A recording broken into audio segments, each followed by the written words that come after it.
بڕیارە ئەنجومەنی نوێنەرانی عێراق لە نزیکترین کاتدا دانیشتنێکی تایبەت بە پرۆژە یاسایشی خۆراک ڕێک بخات. ئەم یاسایە زیاتر جێگرەوەی پرۆژە یاسای بودجەی ساڵانەی حکومەتە. ئەوەش دوای ئەوەی لایەنە سیاسیەکان نەیانتوانی دوای نزیکەی 8 مانگ لە هەڵبژاردن حکومەت پێک بێنن.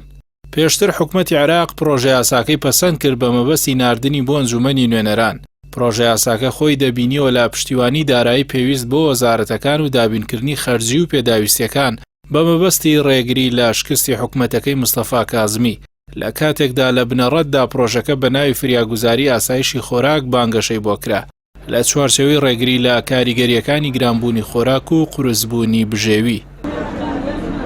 پرۆژە یاسای ئاسایشی خۆراک کە لەلایەن ئەنجومەنی وەزیران پێشنیازکرا بوو بڕی 30 تریلیۆن دیناری بۆ پڕکردنەوەی پێداویستیەکانی حکومەت لە 2022دا تەرخان کردووە، بەڵام لە ڕێی سکاڵاکەیەوە چوارچێوەی هەمانگی لە دادگای فیدراڵیەوە ڕێگری لە تێپەڕینی یاساکە کرد.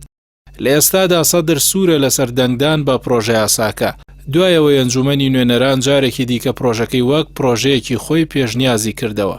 بە بڕوای بەشێک لە پەرلەمانتاران پێشبینی دەکرێت دوای خوێندنەوەی دووەم پرۆژەکە لەم هەفتەیەدا یان هەفتەی ئایندە دەنگی لەسەر بدرێت و تێپەڕێنرێت، لە کاتێکدا 19 ئەم مانگە خوێندنەوەی یەکەمی بۆ کرا. ئەگەری زوو تێپەڕاندنی یاساکە بۆ ئەوە دەگەڕێتەوە ڕۆژی شەمە لە ڕاگەاندراوێکدا موقتەدا سەدر داوای لە پەرلەمانتاران کرد دەنگی لەسەر بدەن.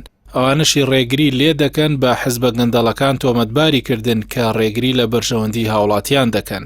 سەرەڕای پێداگری ڕەوتی سەدر لەسەر تێپەڕاندنی پرۆژەکە، بەڵام چوارچەوەی هەمانگی دەڵێت تێبینی لەسەر ژمارەیەک بڕگەی هەیە و ڕێگری لێ دەکەن.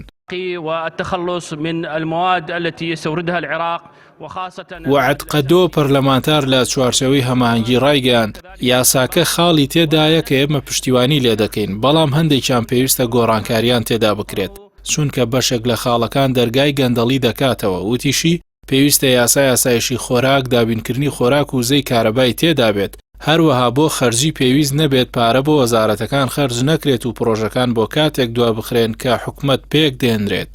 بەوتەی ئەو پەرلەمانتارە ئەوە ڕاز نییە کە دەوترێت چوارچەوەی هەمانگی دژی یاسایشی خۆراکە، بەڵکو دژی و خاڵانەیە کە گەندەڵی لە خۆ دەگرن هەروەک چوارچێوەکە لە پرۆژە یاساکەدا ڕێگری لە هەر بڕگەیەک دەکات کە گوماناوی بێت.